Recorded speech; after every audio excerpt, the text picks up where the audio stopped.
¿Llegan tarde las medidas? El problema, yo lo que leía, digo, llegan tarde y hasta dónde duran. Porque todas son septiembre-octubre, digamos, esto de que plantean las medidas del impuesto a la ganancia, las medidas del congelamiento de los combustibles, tienen un final, digamos, muy pronto. No sé qué hacemos el día 91, cuando vuelva a aumentar la nafta, cuando vuelva a tener el impuesto a la ganancia, digo, hay una situación concreta que los trabajadores vamos a seguir padeciendo. Me parece que es como muy demagogo las medidas, porque tienen un plazo muy corto, digo, lo plantean y lo dicen descaradamente, septiembre, octubre. Salvo las estudiantiles.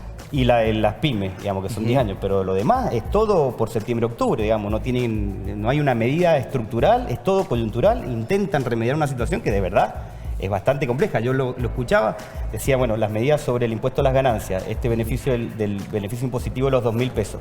Cuando lo anunció eran $35, cuando a las 3 horas ya era $31, claro. Digamos, es lo mismo que el presidente anunció a las 9:30 de la mañana, a las 3 horas después, a las 12:30, ya era $4 menos en el mismo momento que estaba anunciando las medidas. Digo, estas son nuestras sensaciones, que son medidas muy coyunturales y no resuelven la situación estructural que venimos arrastrando los trabajadores. Nosotros este año comenzamos enero con 17 puntos menos que en los últimos 3 años. Y la perspectiva, porque lo que no dice el ministro es que la cláusula de gatillo funciona sobre un salario de diciembre congelado. Digamos, no es acumulativo, no es que se acumula enero, se acumula febrero, se acumula, digo. Eso va a hacer que nosotros perdamos este año entre 7 y 8 puntos más de la pérdida del poder adquisitivo. Digamos, y eso va a terminar la gestión de Cornejo con cerca de un cuarto del salario con pérdida del poder adquisitivo. Es decir, aquel trabajador que gana 20.000 pesos o que ganaba 20.000 pesos, va a terminar, digamos, su poder adquisitivo es como si estuviera cobrando 15.000 pesos.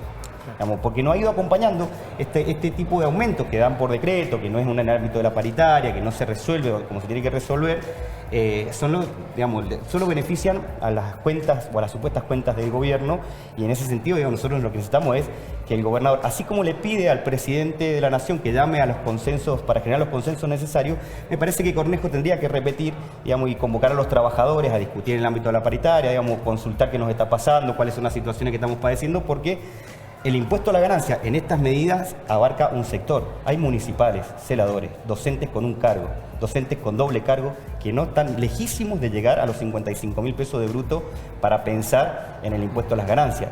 Y es a donde la inflación mayor impacto tiene, porque no es lo mismo pagar una boleta de la luz de 4.000 pesos con un salario de 20.000, por supuesto, que pagar una boleta de 4.000 pesos con un salario de 40.000. En esos sectores el impacto de la inflación es gigantesco y la pérdida del poder adquisitivo es aún mayor respecto a los salarios que están hablando en estas propuestas, en estas pseudo propuestas que tienen pensadas a nivel nacional. El problema es cuál es la proyección de lo posible. Porque si vos decís, vamos a aumentar el 30% y cada 5 horas va a ir aumentando el dólar un 5 o 6%, es imposible imaginarse cuál es el aumento salarial que corresponde.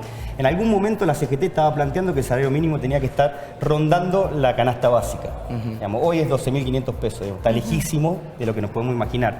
Digamos, eso está convocado, la CTA es parte de ese consejo, que es con empresarios, el gobierno y los sindicatos. Nosotros esperamos que tenga que ver con un aumento, con que mejoremos las condiciones de los que estamos más abajo, digamos, que no están... Claro. En el impuesto a las ganancias, digamos, por decirlo de alguna manera. Digo, el salario mínimo es importante. De hecho, el salario docente, el inicial, está atado al salario mínimo por decreto de este presidente cuando anuló la paritaria. Es el 20% más que el salario mínimo vital y móvil. Digo, para que se den cuenta lo importante que es para los trabajadores la discusión que se va a dar en el Consejo del Salario.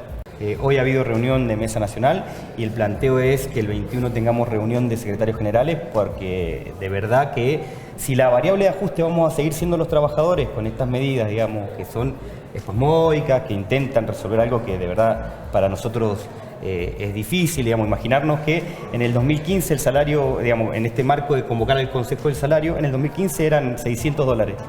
Hoy son $205, digamos, el mismo esquema del salario mínimo vital y móvil, digo. Y esa diferencia, aunque mucha gente te diga yo no cobro en dólares, tenemos economías dolarizadas, tarifa dolarizada, el combustible dolarizado, nos aumenta el pan porque aumenta el dólar, nos aumenta la carne porque aumenta el dólar, nos aumenta... Todo se mueve alrededor de una economía dolarizada. Entonces, digamos, estas medidas, yo creo que planteaba recién, había algunas propuestas, debería haber hecho un planteo de las tarifas, congelar tarifas por un tiempo importante, no por 90 días, porque digo, 90 días es pasar las elecciones y después esto no se resuelve. Entonces me parece que en eso lo que nosotros venimos palpando es que de verdad hay mucha necesidad la gente tiene incertidumbre, no sabe si pedir un crédito, si poder, digamos, cómo hace con esto de las tarifas que te llegan mensualizadas. Digamos, hay mucha necesidad, hay mucha incertidumbre y me parece que necesitamos construir certezas y no estas cuestiones así que intentan resolver algo que de verdad atiende a un público pequeño. A nuestro entender, digamos, acá necesitamos volver a reactivar el empleo.